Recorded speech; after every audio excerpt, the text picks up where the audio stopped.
Hey, everybody. Hey, hi, hello, hey. Welcome to another glorious episode of Jeff Has Cool Friends. My name is Jeff May, and you might know this about me, but I have cool friends. That's cool, right? I'm not cool, but my friends, so cool. And today I have a very, very cool friend with me. Somebody that I met relatively recently, I believe, before we don't count pandemic time. So that's it's a weird situation to be in. So we have artist, the founder of Nakatomi Inc., art director, super talent, all around good guy to have, Timothy Doyle. Tim, hi. Hello, Jeff. How How are are you? you today? That was hello, Jeff. How are you? Hello. Yeah, it's so good to see you. We've seen each other at cons before. We spoke, I think, for the first time at Designer Con in 2018. That makes sense. Yeah. Um, Back in the before times. in the before times. And I walked by and saw a piece that I was like, oh, immediately have to own this.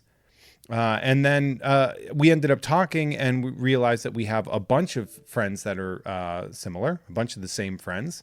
And we became little buds on the internets, on the social meds. The world collapsed. And here we are. You're Honestly, making sounds. my computer's having a stroke or something. I don't know what's going on back there. Your computer's jealous that you're using an iPad. Yeah, I just turned the speakers off, so it can have its whatever Tim, event. the piece that I bought for you, which I still have, it's such a big, glorious piece that I still have been trying to find a place for it, was a part of your Unreal Estate. I believe this is an Unreal Estate piece. It's the Twin Sons of Tatooine. It's essentially the Lars Moister farm, with Luke sort of slightly silhouetted on this gorgeous sort of like a hot pink all the way up to blue suns set. Pulled me in. Yeah, man. That one's called a saga. I really, I put off doing Star Wars work for a long time just because not only am I a huge fan, it just seems like so many other people have done their take on it. Like, what else do I have to say to that artistic conversation? But, I was thinking about it. I just thought, okay, I got to draw this. I got to draw this scene. And then, put my own spin on it with the searing bright neon pink colors. What's great is the need that you were like, I have to do this scene of existential ennui. Like that's what Star Wars was. Where you're like, I have to do this super depressing scene. Right. It's just like there's nothing here for me in this little town. Yeah, I'm surprised. Oh, Like a John Mellencamp song starts playing in the background. Can we curse on this? Oh, yeah. All right. All that means is the patrons get to hear it, and then the non patrons don't. So if you want to hear Tim Doyle say, you pay me $5 a month, and you can have access to that. Yeah. Okay. But I met you. We got along. You gave me your sticker, which was like a kind of like a bleeding goo business card sticker that said Nakatomi Inc. I went on and then bought a bunch more art. Thank you. I bought you did this amazing RoboCop in the vein of Dolly doing the crucifixion. Oh, yeah. I have that, and I bought this beautiful tacky gold wood frame for it. Like it looks like it belongs in an Italian grandmother's house. I really love that piece. I love RoboCop so much. I saw it in the theaters when I was 10 years old, and when I shouldn't have. It's not a film for a 10-year-old. My dad swore me to secrecy after we saw it. He's like, I didn't know what was about to happen, so just don't tell your mother. And it's just always stuck with me. And so whenever I can do a ridiculous RoboCop print, if I get hired to do a poster for a screening or something, I'll jump at the chance. But that one is definitely one of my more challenging pieces. And I always know if somebody buys it and displays it, they're my kind of people because it's just so weird. It's a crucifixion of RoboCop. It's a hell of a mix of the fine art of Dolly mixed with this is RoboCop. But the thing about it is I used to teach a class, and I think we did 2 days on RoboCop. I did a course on pop culture, and we talked about how it was sort of the American Christ parable from 1987. Because I saw it when I was 7. My grandmother used to have HBO, and she would bootleg everything. My grandmother had the library of she had so many VHS tapes of 3 movies recorded in SP. Oh yeah. Off of HBO, Showtime, the movie channel, and all that. And she was obsessed with violent movies. No sex. If there was sex, it was a problem. But if it was violent, my grandmother was f***ing in. Oh, Gremlins? Nice. She thought Gremlins was the funniest in the world. Because it is. Made me watch it when I was 6. You know when Gremlins isn't funny? When you're When you're 6. 6. Yeah. Yeah. But I Kill saw Santa Claus, man. yeah, it's God, that's so good. I watched it obviously on Christmas. I watched it and I was just like, this movie will always be good. It's never not going to be a great movie. But yeah, I loved RoboCop and you know, when I started teaching the pop culture class, I was like, I'm going to do a RoboCop unit. There's a 0% chance that the symbolism is so heavy in there. And then so to see that piece, unbelievable. I ended up buying a Kurt Vonnegut piece Oh yeah.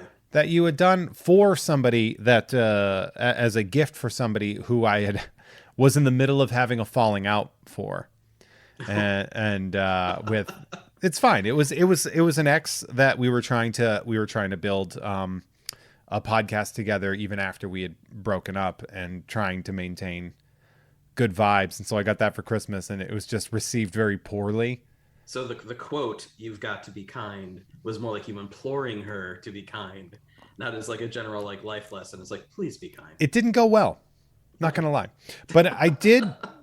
But what it really comes down to me is, or for me, and I cannot suggest enough that you all should check out the website to look, because you have posters that hit or prints. I guess, is it posters or prints?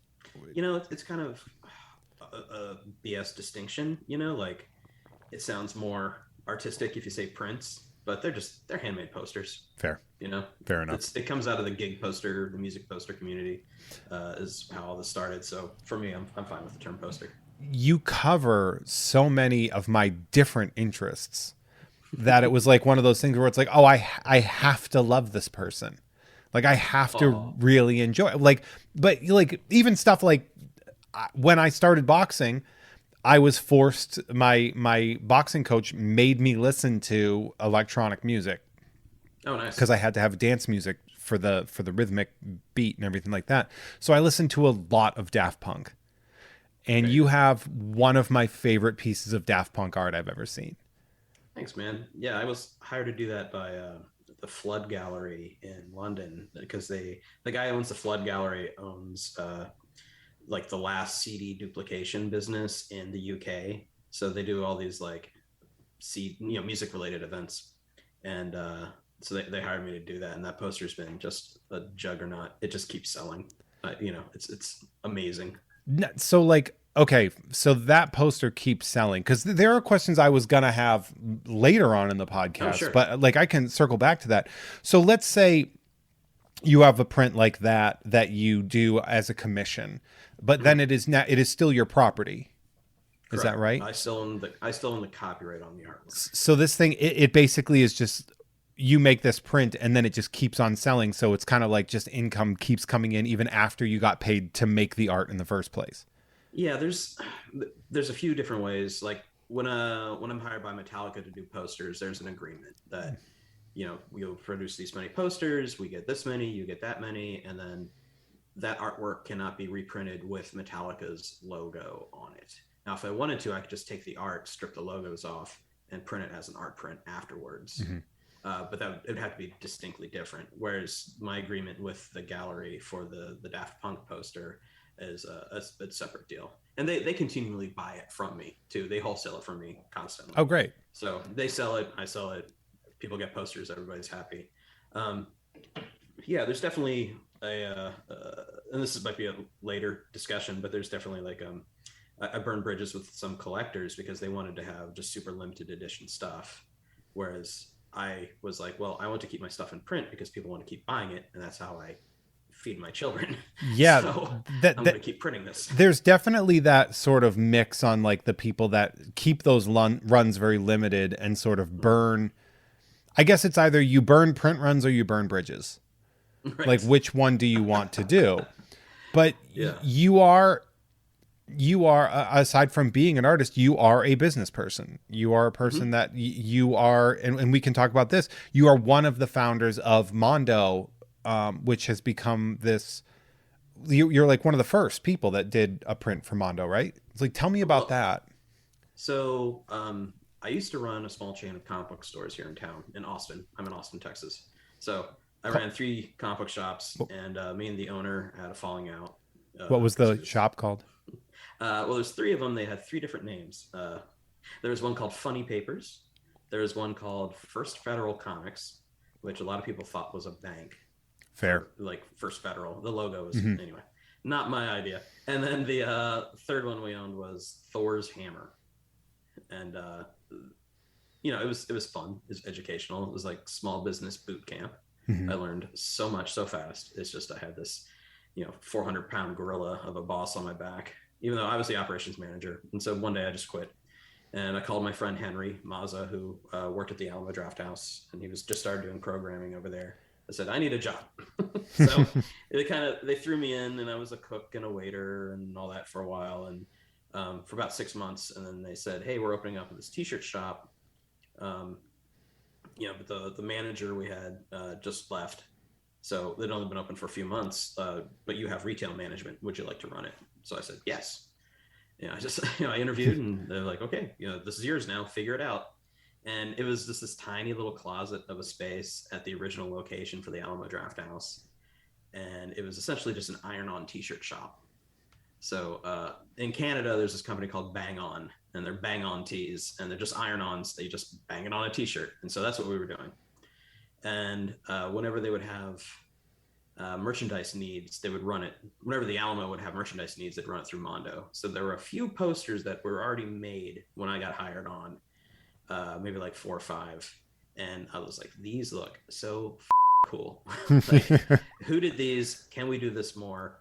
Who do I talk to? And Tim League, who's the founder of the Alamo, and Mondo was his idea too. He said, well, these came from Rob Jones. Go talk to Rob. And Rob I don't know if he had just started or pretty recently started being like the lead artistic designer for the White Stripes. Oh, wow. Yeah. He had come out of but he's a big movie poster, just movie nerd in general. Yeah. A really unique guy, local guy here in Austin. And so I just would talk to Rob for, hours a night sometimes. And, he'd guide me through the process and point me in the direction of artists to talk to and like how the business goes. And so we just started doing more and more posters. And it was a couple years into running it that I did my first poster for them, which was first screening of The Wizard with Fred Savage. Nice. Yeah. And Fred Savage was in attendance for that screening. Everybody loves their Power Glove reference on that one. So bad. It's so bad. But once I did that, and I'd been working as an artist in town for years. Like I'd done local zines, diary comics, art shows and galleries and coffee shops, supplementing my income, but not doing it full time. But once I saw like, oh, not only do I completely understand the business side of making art prints, people will buy my art. It's very interesting that is the thing too, where it went from you being predominantly in the retail and production side to you also being a powerhouse in the art side. Because I remember my first experience with Mondo was when my friend Tom Whalen, former guest of the show, continuous cool friend, did, I believe it was a Jaws piece for them. Okay. And it was just it was like the Jaws skull with the tank in between the mandibles, and Tom is fantastic. Tom is great. He's fine. He's fine. He's a good human, Jeff. It's very funny. It's very funny knowing Tom for so long and to see in general where my friends go, where their paths go, where it's like, yeah, that guy I met selling 3x5 prints at a convention in Philadelphia is now the Power Rangers toy art guy. It's very fascinating how much Power Rangers work he gets. It's amazing. Well, all of their toys now, all their packages. Like that's got to be so wild to have that. But I saw Mondo in there, and then it became this massive phenomenon. Even when I worked at Sideshow, we used to work and have production or distribution stuff with Mondo as well. We had the Art of Mondo book, which I was given a copy of, and just flipped through it and was just obsessed with that book. I've never been to Austin, and I feel like I have so many connections to Austin. I have to get down there. It's the only place I would live in Texas. Do I'll just put you it that way. do you ever make it out to Austin Books and Comics? Every Wednesday. Okay. Well, actually, I'm mostly going every Saturday now, but yes. So, Ty? Oh, I love Ty. Ty So Denton, great man. tell Ty that you did Hmm. my podcast Okay. because he and I had, and I've alluded to this before and I've mentioned to this in the past, but I almost had a TV show on Sci-Fi, like Oh wow. 3 seconds away, canceled at the last minute. One of my on-screen partners was Ty Denton. No joke. And another person whose name you will hear later that works, I think she still works at Awesome Books and Games, is my friend Lisa, Love her. She's great. who I met on the Wizard Universe message boards, like Wizard the Magazine, Universe message boards. Yeah, So that's why I go Saturdays now, because Lisa only works on Saturday. she's actually a patron, so she will hear this Oh, episode okay. specifically. Wonderful. Which is so much fun to see how these things. But that I know two people that work at that store separately. I mean, we're getting far afield here, but after running those comic book stores for so long and having to compete with Austin Books, which is impossible because it is an amazing store. If you want comic books in Austin, you go there. It's great. Yeah. There's Dragon's Lair, which is also good, but it's a games shop and a comic shop, whereas Austin Books is dedicated just comics. Yeah, we had I think every town has a Dragon's Lair. Right? Possibly. Even though they're not franchises, maybe every third town has a Dragon's Lair or had a Dragon's Lair that was a comic shop that also had D&D back when it wasn't popular. It's a good name. It's a a hell of a name. But yeah, but I walked into Austin Books and said, "Hey, I don't work there anymore. I'm going to buy my comics here. Are we cool?" And they just welcomed me with open arms, and we've been doing that ever since. So I've been shopping with them for, gosh, I don't know, 15, 16 years. Do you buy books out of habit, or are you reading everything you buy? I am eventually reading everything I buy. Well, I'll usually let 3 to 6 issues of a series stack up, and then I'll just sit down and knock it out. Like I just read 4 issues of Wolverine last night. Fair enough. So just next to my recording, I have just a brown bag filled with my books from my comic shop. 1, 2, Oh my God. 3, and I have so many more. I think I'm buying out of habit at this point in time. I cut way back when I realized, like at one point I was reading all the Valiant relaunch books. Love them. I was really enjoying them, right? But then at some point I was like, they're stacking up. I'm not getting caught up. And they're putting out like 18 titles a month. I'm done. I get emailed. I get preview copies emailed to me, and I still don't have time to read them because there's so many of them. Yeah, my buddy Donnie Cates is a comic book writer. He's great. And he actually worked at a comic book store that I ran after I left. So we worked for the same psycho boss. But yeah, he tells me, he's like, yeah, these comic copies. I don't know what I'm going to do with all these. I got like stacks and stacks of comics. I'm never going to be able to read all this stuff. You know who, like, honestly is so good at the business aspect of it is, Mike Mayhew, the artist? I know the name, but I don't know him personally. He because I went back during the pandemic when I didn't have work and I wasn't, Sideshow, let me go and I was figuring it out and freaking out about making money. He was like, well, why don't you come to my place? I do shit. Like I sell stuff I sell my books, my covers online. Mm-hmm. You can be my shipping guy and just come in. And he's like, it's pretty easy work. And he paid me a great rate. And I would just go in, and he had everything perfectly organized. He had like all these rules. He was just somebody that knows how to do the business aspect of something that I would like. There are certain things I don't know how to do. I don't know how to get myself out there. I don't know how to promote myself. I don't know how to be organized in these things. So when I see somebody that's artistic also be good at that stuff, I get it. Like I'm in awe, but I'm also like kind of jealous. I ended up having a family, which means I had to make money. Oh yeah, right. So it was like, you do this or else. So I kind of had to force myself to figure it out. I mean, I'm lucky. I've always worked in small businesses. I worked at a baseball card store when I was 16 till the time I moved here in 99. So like watching and paying attention and just kind of absorbing this all. Like I've never taken a business class.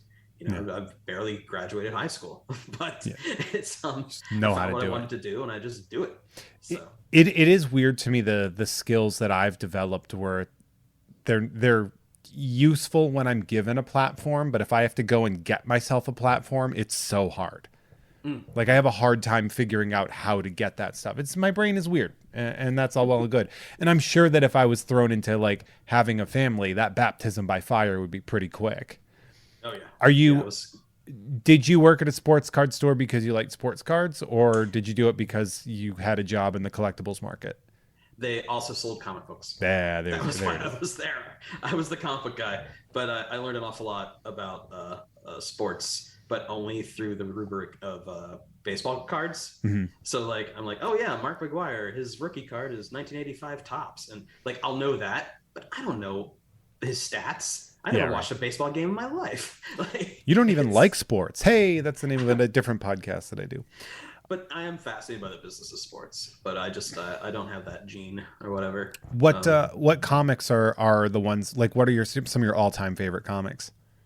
Gosh, Hellboy, the whole Hellboy universe Yeah. just was my thing for like 20 years straight. It's been great since day one. But you know, back in the 90s, it was like Starman, and then when Planetary kicked up, and You oh like gosh, Starman, like with Tony Harris? yeah, the Tony Harris stuff. Yeah, James He Robinson, Tony Harris. he did a killer. I have a sketchbook that's just Batman being happy, and Tony Harris did such a killer happy Batman in that sketchbook. I've never met that guy, but I've always wanted to because his art style really influenced me early on when I was wanting to work in comics. I was like, I want to draw like that guy. He's the first person that I read. I was an interview or something. It was about photo reference, or there was something about photo reference, because even as a kid, I always felt like photo reference was like cheating. Sure. Because that, like, you're taught art being sort of this thing that is supposed to come from your brain and do all that. And then I saw this kind of like expressive interview where he's explaining how he uses photo reference for certain things.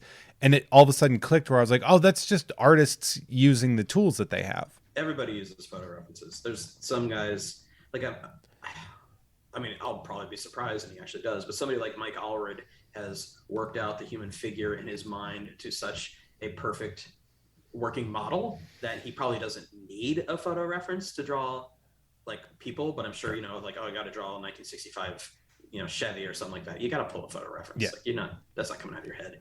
But yeah, there's no, everybody has always used photo references. It's not cheating. It's what you do with it. You know, if you're more expressive, like Jack Kirby used photo references, but a Kirby drawing looks like a Kirby drawing. Yeah, looks nothing like a people. It's funny. It's funny you mentioned Allred. Allred is one of the people that I've been chasing on this show for so long, but he's always so busy. Real busy, and I think a friend of mine told me he's got some hearing loss from playing in bands for so long. Yeah, so he might not do good with a podcast. I'm going to guess that if he has direct audio into his ears, it's going to be a lot easier than trying to hear me talk to him from across a bar at Boston Comic Con. Well, it's funny because Ecstatics is actually the book that brought me back into comics. Oh, it's so good. When I was in college, I was doing a research paper, a history paper on comics, which ended up essentially being my bachelor's thesis about comics as a historical medium. And so I was picking up contemporary books, and I saw it was X-Force at the time, but it was like Mike Allred, and I was like, is that the Madman guy doing X-Force? And I didn't see any characters that I recognized. And so good. And so I was like, well, I'm buying this, and got into it. And I was like, oh, this f***s. It does. I love that period of Marvel because they were on the ropes for so long. Yeah. And the industry was in decline, and they just had to try something. And that's when you get Ultimates, and that's when you get Kevin Smith's Daredevil, and you get like all this like really groundbreaking stuff, because they're just like, try anything, see what sticks. It was really when we saw Axel Alonso and Joe Quesada sort of working together, and Joe Quesada really calling in a lot of favors, I would say, to make these things happen. And you started to have really interesting pushes forward, and some things that worked well in certain areas. And then, you know, I always thought taking J.M. Straczynski and putting him on Amazing Spider-Man, and it was incredible. And a lot of people rebelled against it because it was different. Right. where I'm Yeah, always like, why do I want the same thing over and over again? Spider-Man had been stagnant for quite some time. that's the thing for me. I've been reading comics. See, I'm 45 or turned 45 this week. I've been reading comics since I was 8 years old.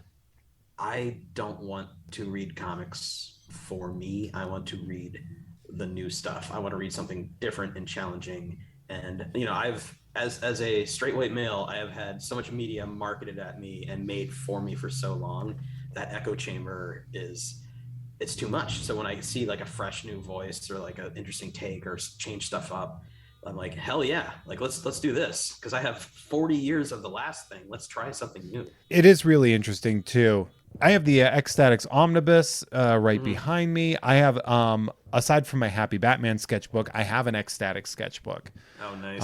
And it is one of my favorite things on the planet. I have, people that you wouldn't even expect to be in that, but like George Perez did Oh, wow. an Ecstatics piece in that, and you're like, Jesus, George Perez. That's exciting. isn't that wild? He was so good. Yeah, man. My Happy Batman sketchbook has a Darwin, Oh, you lucky Cook. bastard. Look at Uh, you. and I also have a Liber Mayo in that one Yeah. because he was kind of obsessed. I used to do this Twitter account. I still kind of technically do, called Fake Steranko, where I just pretended to be Jim Steranko, but just fully unhinged.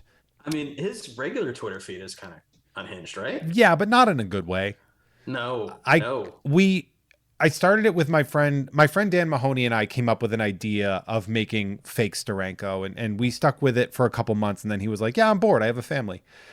And I was like, "Well, I'll just keep doing it." And he's like, "Yeah, man, have at it." And we created this character that was essentially this like omnisexual, violent deviant that was relatively good natured. And that went really well until right before the election when the real Steranko Yeah. pleaded with everybody to vote for Trump. And I was like, oh, hey, don't listen to the real me. Right. It's me, the fake me. We're having fun, right? And then Uh, somebody was like, leave politics out of this. And I was like, hey, you. You know how to find the unfollow button. yeah. Do you, excuse me, you are, you lean left. Oh, yeah. And it's very clear you're very adamant and very outspoken. Has that affected your income negatively? I don't know because I can't. I don't. There's not an alternate universe I can peek in where Tim Doyle's a Rush Limbaugh fan or something and see if he's doing any better. You know, But it's. there are, you can see sales trends.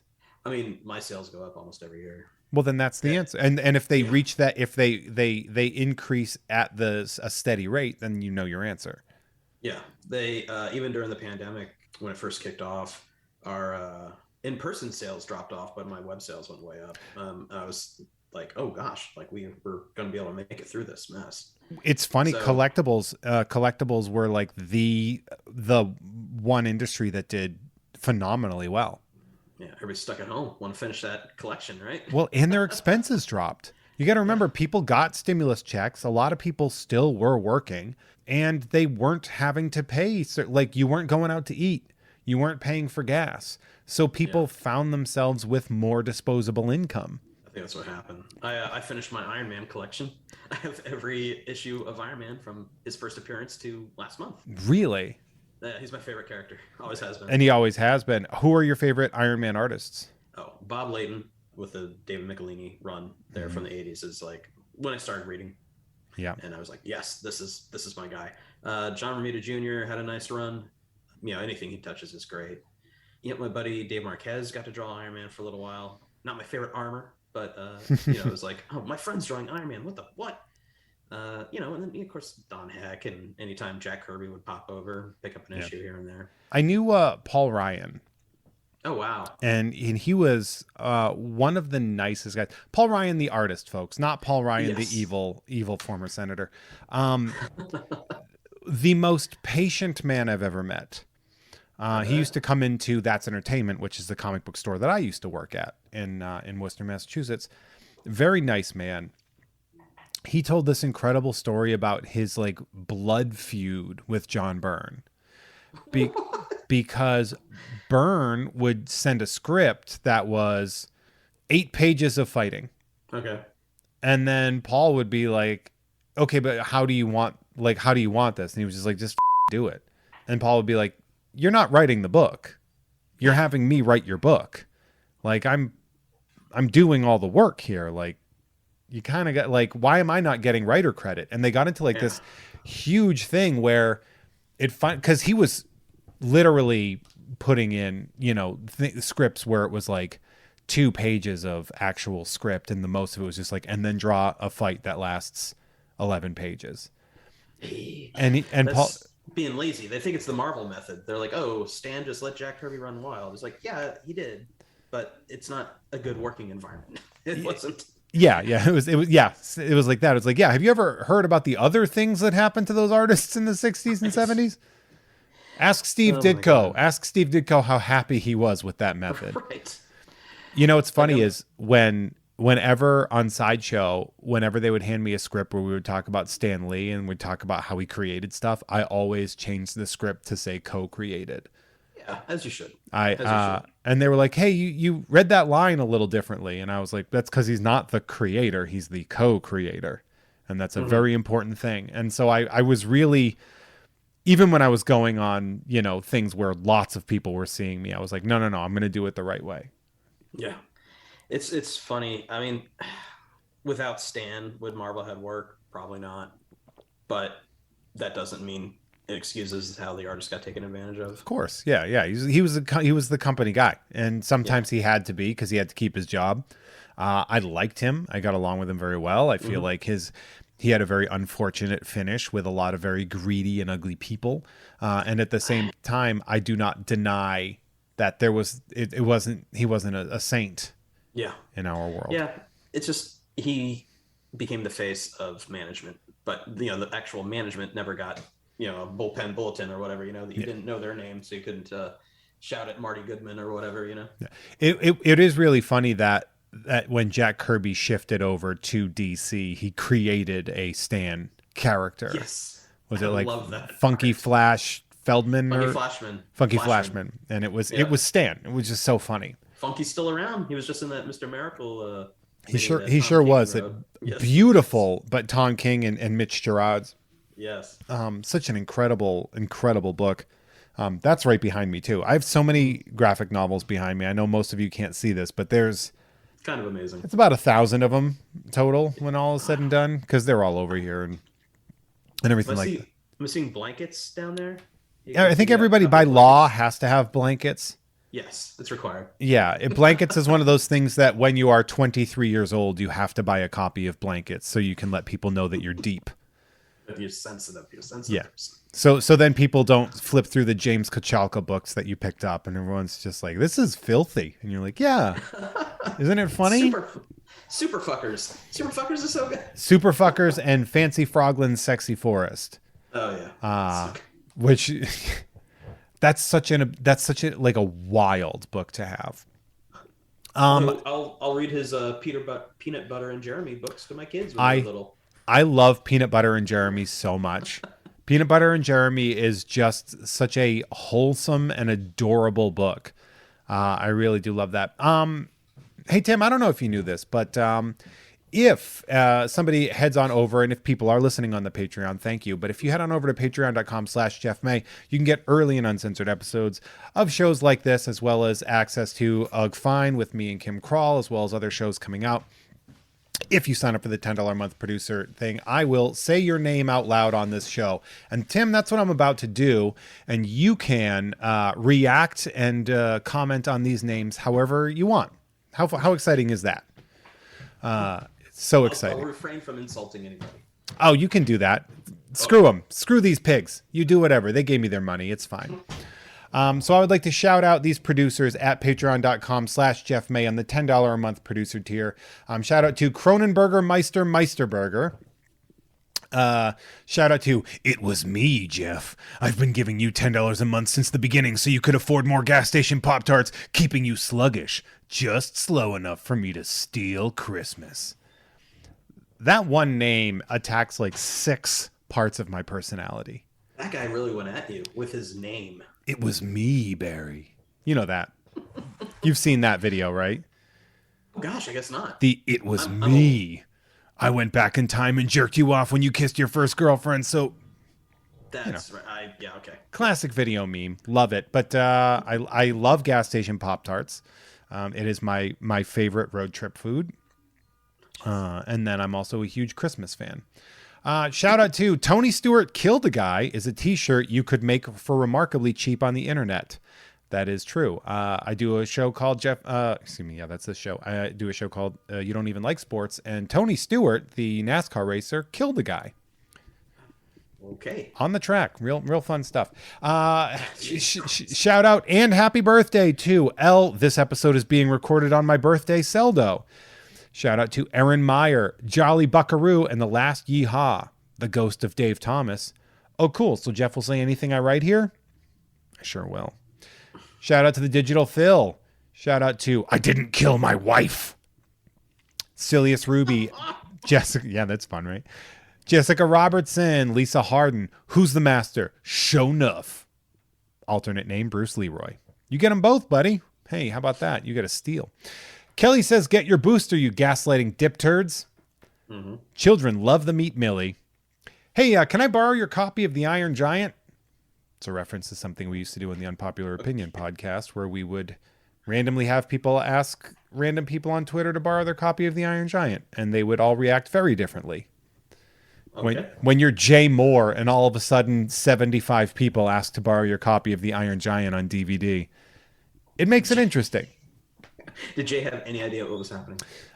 He eventually figured it out. We have a shout out to Taurus Bulba at ZTP Whiskey on Instagram, Burrito Mouth, Norm from Cheers, Batman Beyond Lost Soul, he used an electromagnet, Lemming Malloy, Jeff has collectible fungus. You're going to see a lot of acronyms of JHCF because that's what I call the show in shorthand.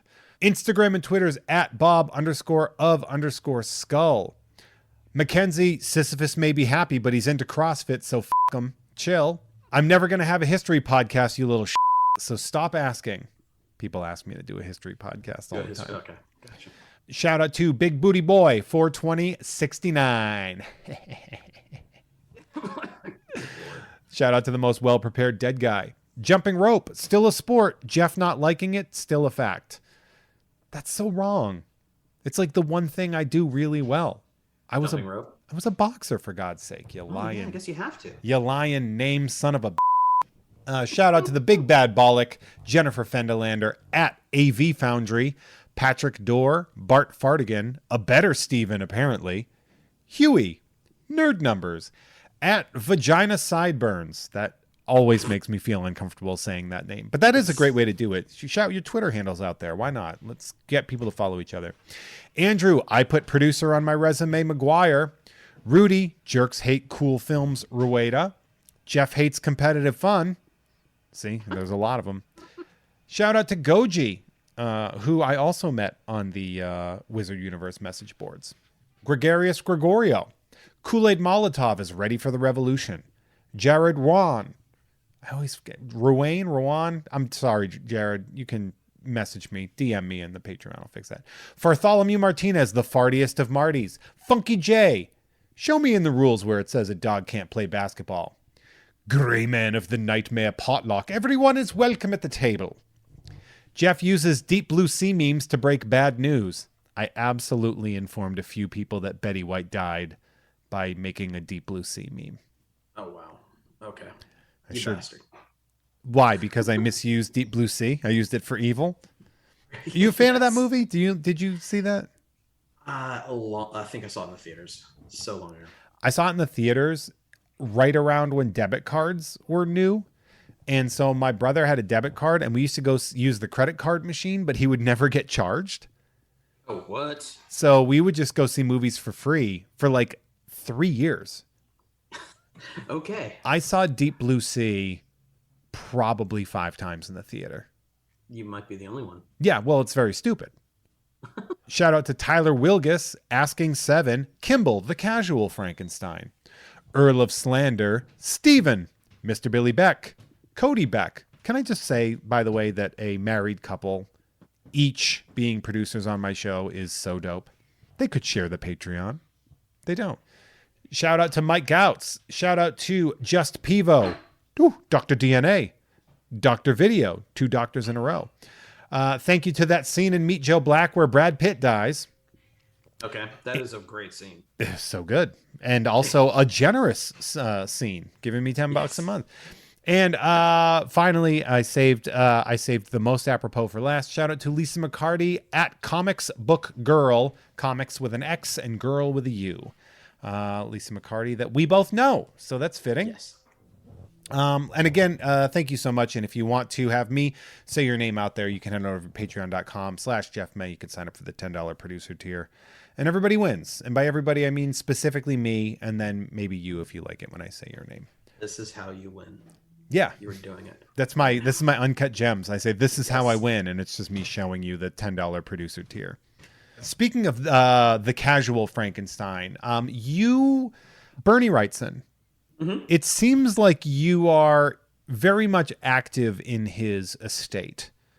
Yes. Bernie Wrightson, for those of you that might not be familiar with, is considered one of the greatest comic book artists, I would say, of all time. His detail incredible. A master of the macabre, sort of the father of what you would consider Vertigo art.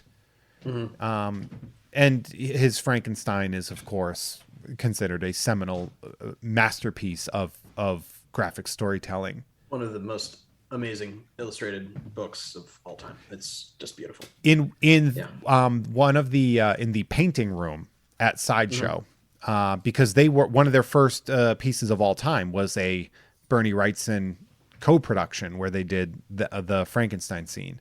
In the painting room, they had a whole wall of his art as like a mural.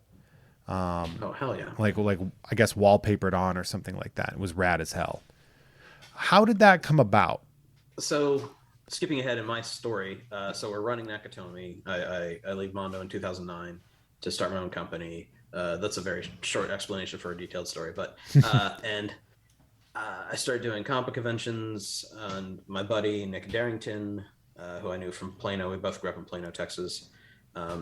He was friends with James O'Barr, who From The Crow. created The Crow, and he lives in the Dallas area, or lived at the time. And so a few years pass, and Austin Books and Comics hired me to print some of Bernie's artwork for a store signing he was doing, because he had just moved to Austin.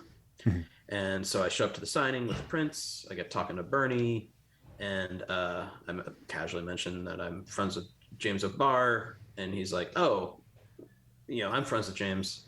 It's like, so he knew I wasn't like a terrible, like a scammer or whatever, like the thing that happened to Stanley later in life when all these like creatures crawled out from the depths to try to take advantage of an old man.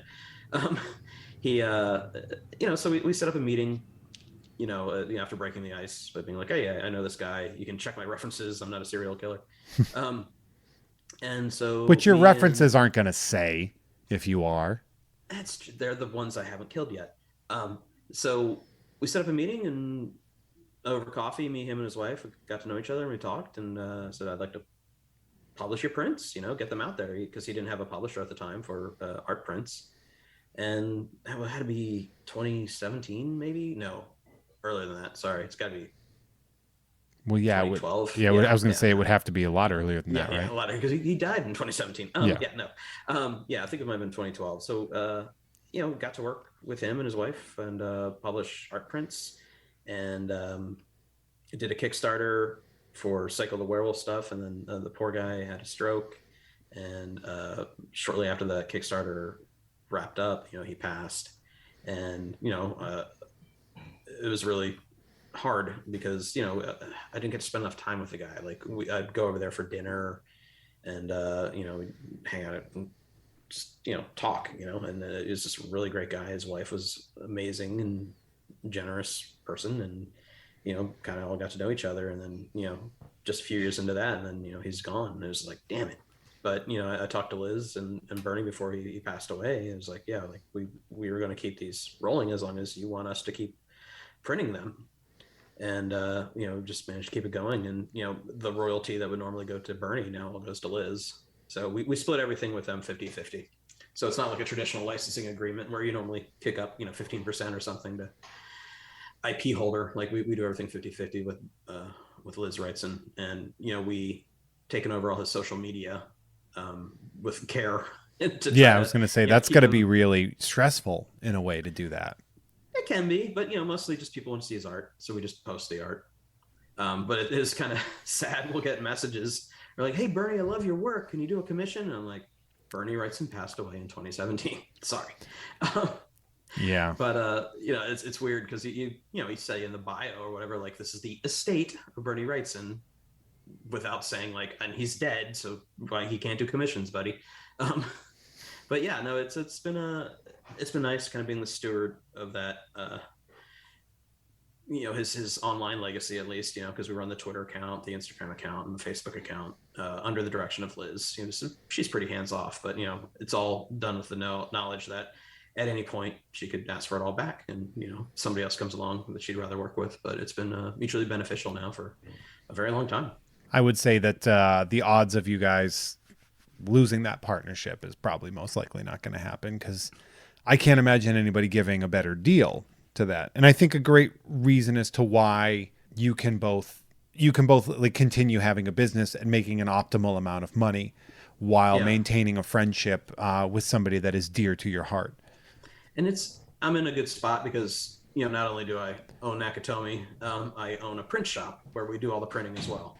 So we don't have to send out for printing like Mondo does, or Bottleneck Gallery or any of those places. Like, we do all our printing in house. So I'm not paying retail for printing. Do you do just art prints, or are you an available print shop in Austin that people can send in to get their stuff printed, or is this like you're doing your own and it's kind of like secret No, information? we take on outside jobs. We only do posters. We just do flat stock. So Mm-hmm. if somebody's like, "Hey, can you print T-shirts?" No, we send them elsewhere. But a lot of other artists, like we just did a job for Tom Whalen, and we'll do stuff for Dave Perillo, his buddy, and Boo! No.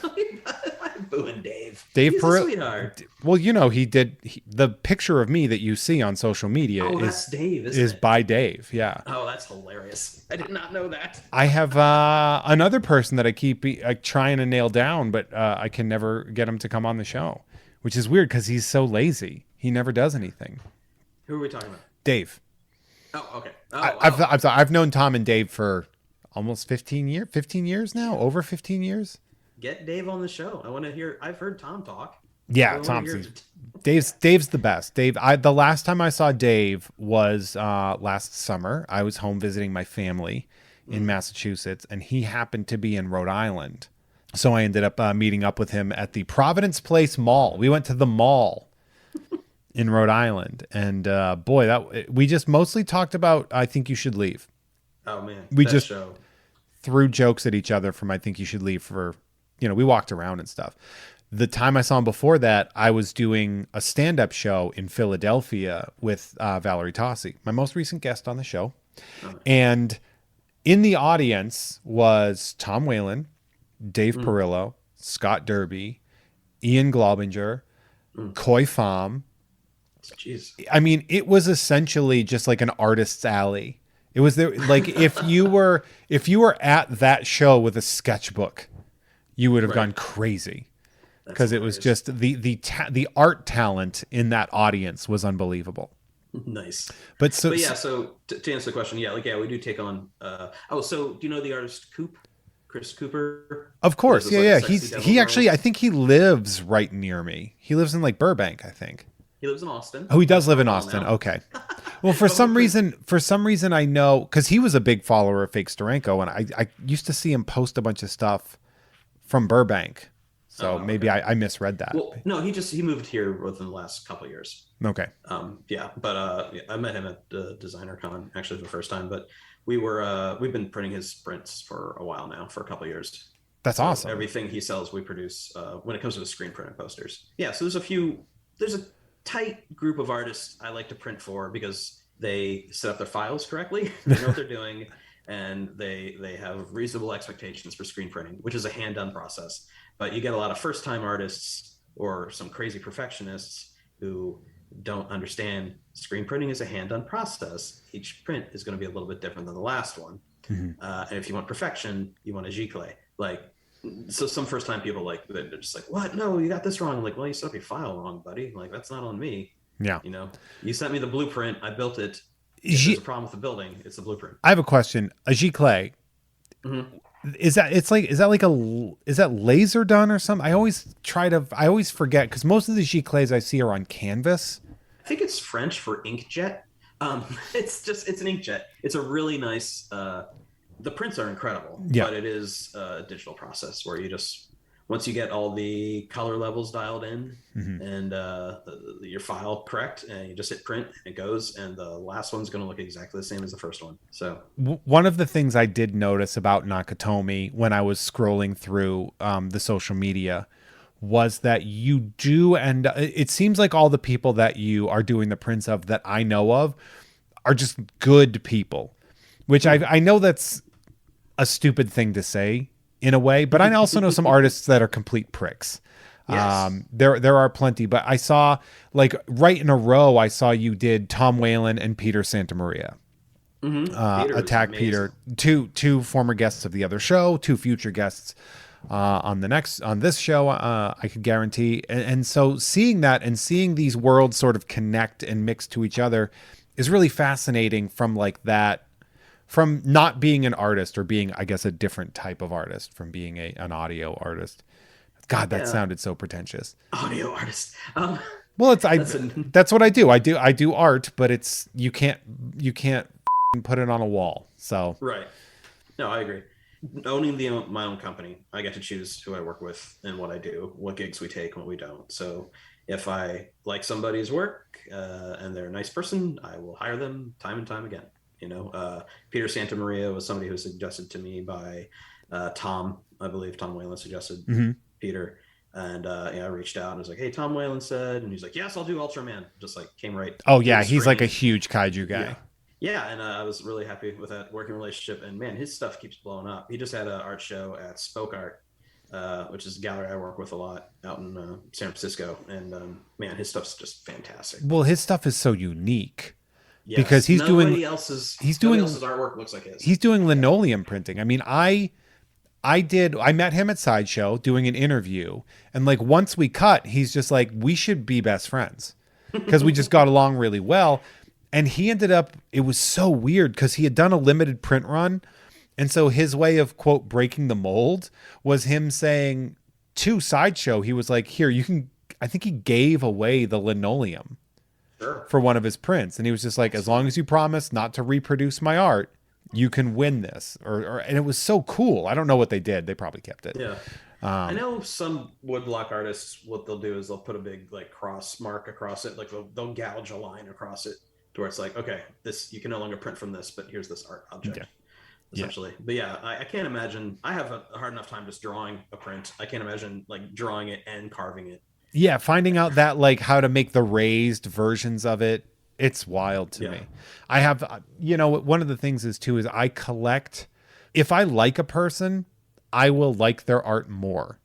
It's just a thing. Okay. It's just natural. It's a natural thing to do. So when I look at like my art collection, and I have a lot of it, so much stuff that it's like just here framed next to me. And it's like, I've got your piece. I've got right next to three Tom Whalens, and I've got an Attack Peter bootleg Darth Vader. Nice. So it's like a bootleg Vader action figure with an Attack Peter background. Oh, that's dope. It is really cool. Man, I got to get photos of my stuff up on here. I think people would lose their minds. But Do a I, video tour. Do I a sh- video tour of your studio there. There's a lot to look at. it's I've mentioned it on the show before, but you know what I really want to do, and it like the work of setting it up seems very difficult, but I want to do it so bad. Is I want to do pack breaking videos of trading card sets. Oh, funny. So like I want to buy packs of cards from like the Demolition Man trading card set, and I want to open those and like I thought you talk said about. I thought you said card sets. That's Fair. Demolition Man. That's not. I mean, What are you I'd talking say any card set from the '90s is going to be like generally, about? which is like, but I love that. Like, or let me rephrase, like, because I see there's a lot of card breaking stuff where people are pack breaking either it's like Magic the Gathering or it's modern baseball cards, and it's a Yeah. huge industry. But like, I'm too much of a comedian to want to do that. I want to do a version of that that's stupid, and I want to do it so bad. Like I want to open up like 5 packs of Desert Storm trading cards. Oh, I forgot about those things. And it's Oh going to my be like, god. will he pull the George Bush Commander-in-Chief card? Will he pull it? Get that Storm and Norman Schwarzkopf. That I Oh my remember. I god. believe that's card number 4.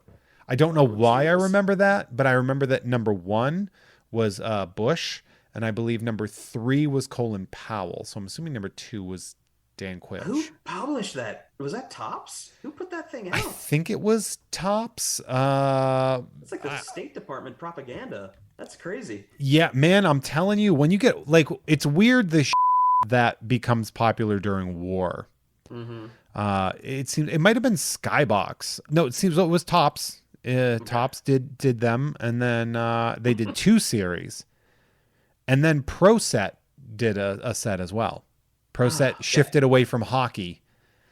To go to colonialism. Well, trading cards was wild. You know, that Oh was man. like when you think of the '90s, like everything had a trading card. Yeah. And you look. Do you ever watch Cartoonist Kayfabe? Yeah, I love those guys. Okay, Yeah. so like when they do the Wizard magazines, and they Mm-hmm. talk about like each Wizard magazine would come with like 6 different trading cards, and they'd be like, "Oh, we're launching this with a trading card set as well." Trading cards for stuff that's not even that. Like there was one trading card set that was just Todd McFarlane's Spider-Man, just the panels. Yeah. They just Oh, released sure. trading cards that were just the panels of Todd McFarlane's Spider-Man. I went back and bought a bunch of the Playmates Star Trek Next Generation action figures because I have a problem. But they all the packaging is like one of the action features is trading card. Like it's just a cheap piece of cardboard. Like what are you talking about? Oh, what do you got? What do you got?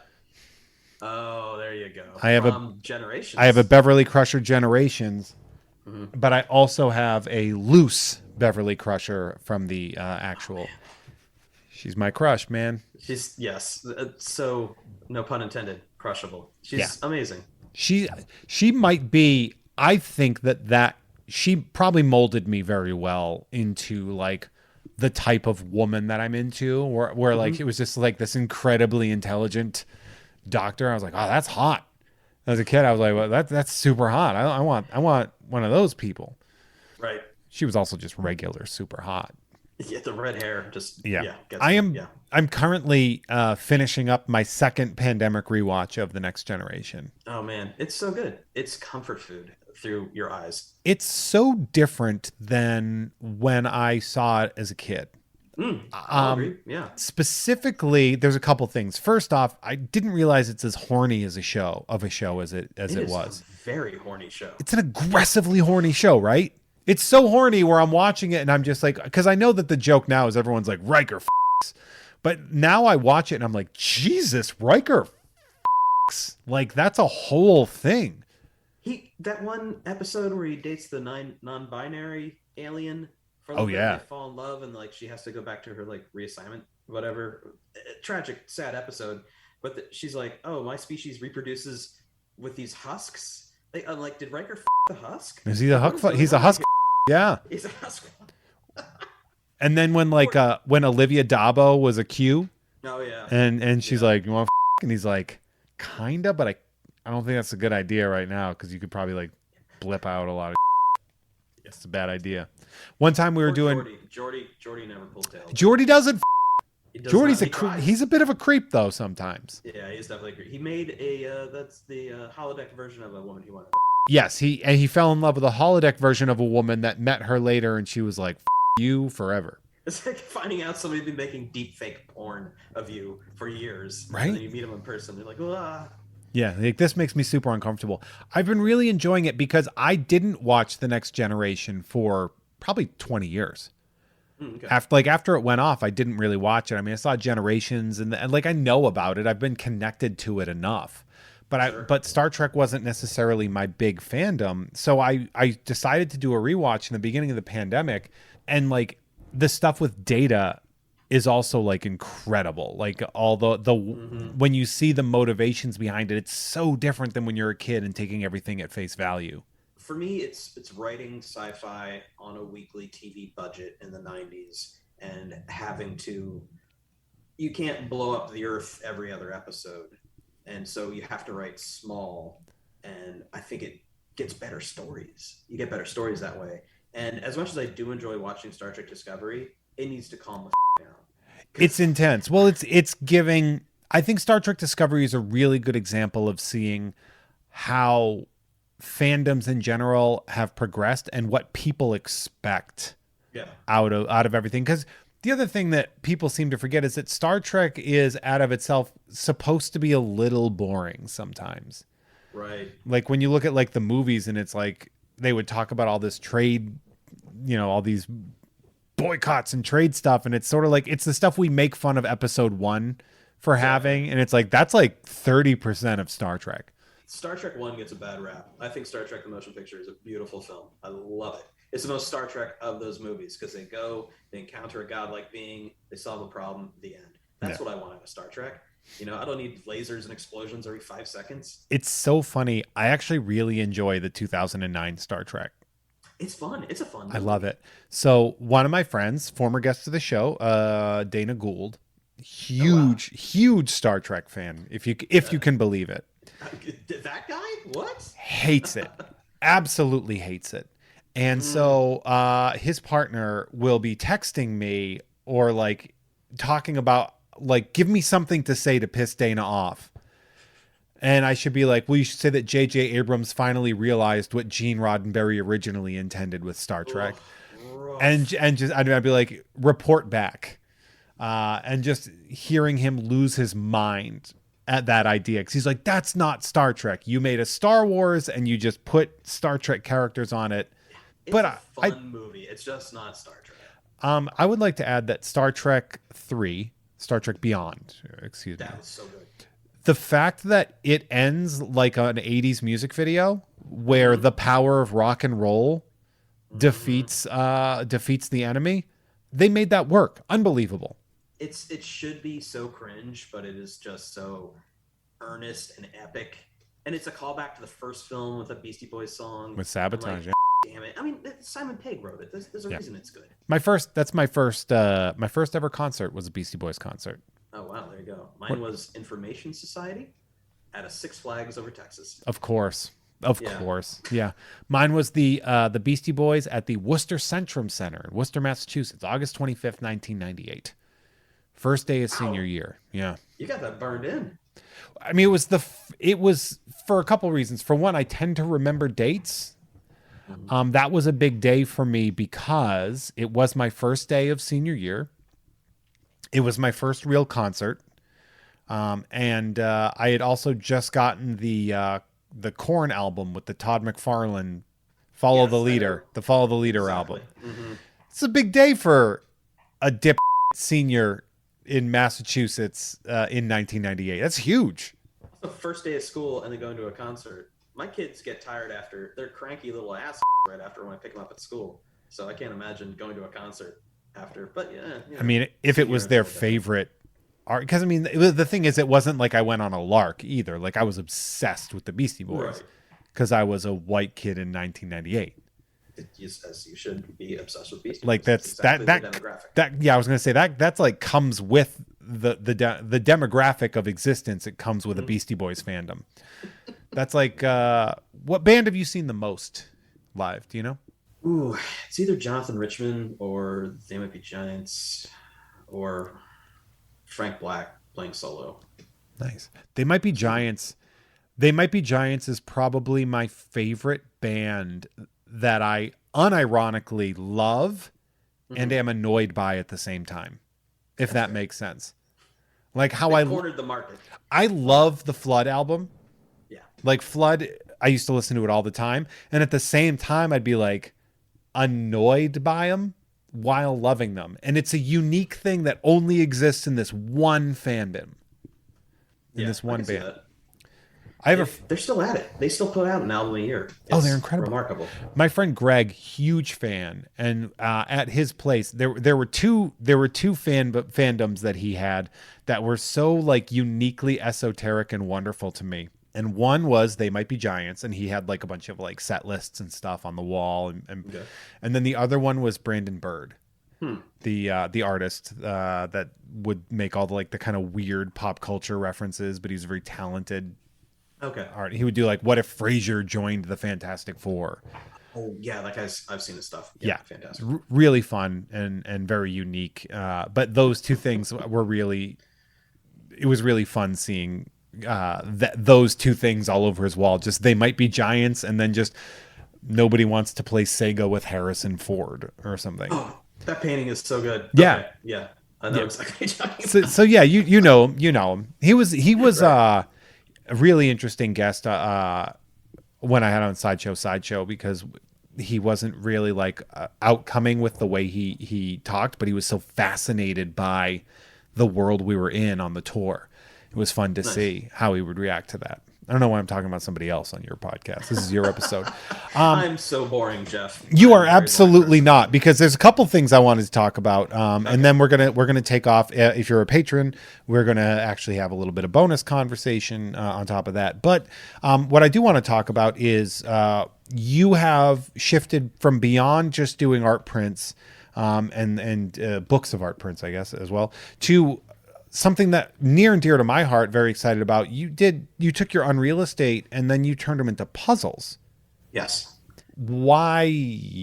because people buy puzzles, Jeff. It's a way to make new Really? money off old art. Um, And how many of these sell? Like I'm really wondering about that. I'm genuinely curious. Ken Harmon, who founded the Spoke Art Gallery, started this side business. He's got so many side businesses called Recess, and they do puzzles. And they're everybody loves Recess on Instagram. And because the Unreal Estate stuff was originally released through Spoke Art, and me and Ken are always looking for projects that we can work on together. And he said, "Hey, do you want to do some puzzles?" I was like, "Yes, let's do it." So we had a Kickstarter, and it did well enough that everybody's got puzzles now. I also have a garage full of puzzles in cases, Really, tons of just to, puzzles. But it's all the products paid for, so each time we sell it, it's pure profit, which I'm is gonna great. buy a puzzle. Yeah, man, I'll send you one. Oh yeah, hell yeah. What's funny about puzzles is the pandemic. There was Mm-hmm. a run on puzzles. You could not Oh yeah, find them. You couldn't find a puzzle, 1,000 piece puzzle. You just couldn't find them anywhere.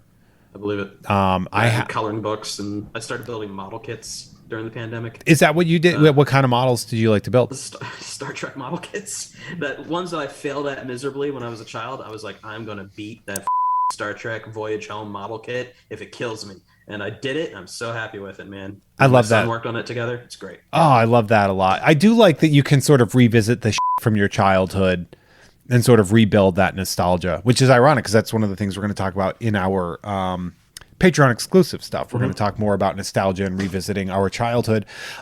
So for those of you that are listening and you would like to know more, please, please, please follow on Twitter at Nakatomi, NAKATOMI_Tim. That is your Twitter account. You can also on Instagram follow at Nakatomi_Inc. and Timothy P. Doyle, Doyle. And I will also put that in the description of the show. Tim, what else should we be plugging here? Just check out our business. We're gonna have our I don't know when this goes up, but I'm releasing a few new prints for our was it 13th anniversary sale. What year is this? This Anyway, is so we do 2022. it's 2020, and I started in 2009. So yeah, 13th anniversary in business. That sale will be starting next week, but the podcast might not be up in time. You are listen. If you are listening to this on the Patreon, it is January 25th, and if you are listening to this for free, it is February 1st or after. So yeah. So never mind. Well, how long's the sale go? Oh, it'll be a weekend deal. But timdoyle.com, the Nakatomi website, all that stuff, it points towards me and my art, and so you can definitely check it out. And we're always releasing new work. As far as upcoming projects, we got some more Bernie Wrightson stuff coming, which a stand portfolio set, which is going to be really nice. Oh wow! From the stand.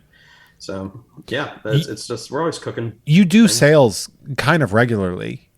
We do a Black Friday sale that's pretty deep, and then we'll do like something for an anniversary. We'll do mystery tube sales, which are fun. It's like 5 random prints for $50. And I say it's random, but I always like you're going to get one of these and one of those, and there'll be a mix because I don't want people to be disappointed. But yeah, and then there's always something going on the website. Yeah. Sometimes I'll have friends that are doing mystery tube sales, and then I'll order from them. Like this happens with Tom Whalen actually a lot. I bought a couple prints from him because he posted about it, and I was like, done. And he was like, F you. He was so mad that I paid money for it. And I was like, I'm still gonna pay for art.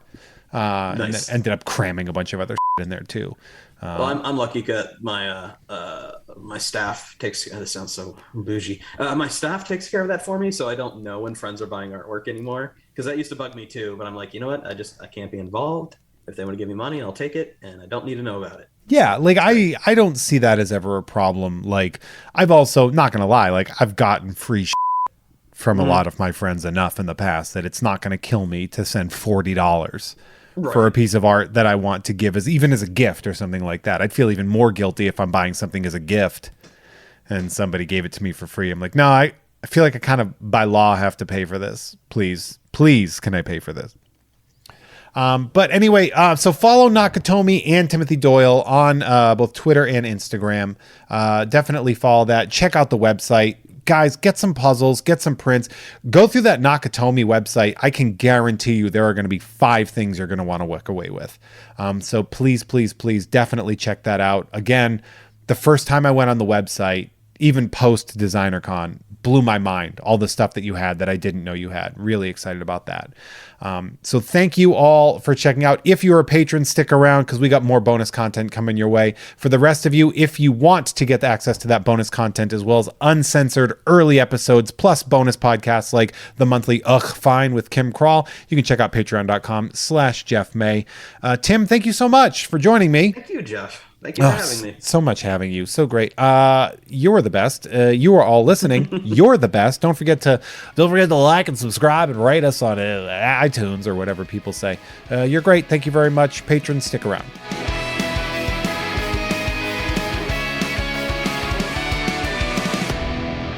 Hey everyone. Our artwork is created by Justin T. Brown, who can be found at Artness by Justin Brown on Instagram, as well as artnessbyjustinbrown.com.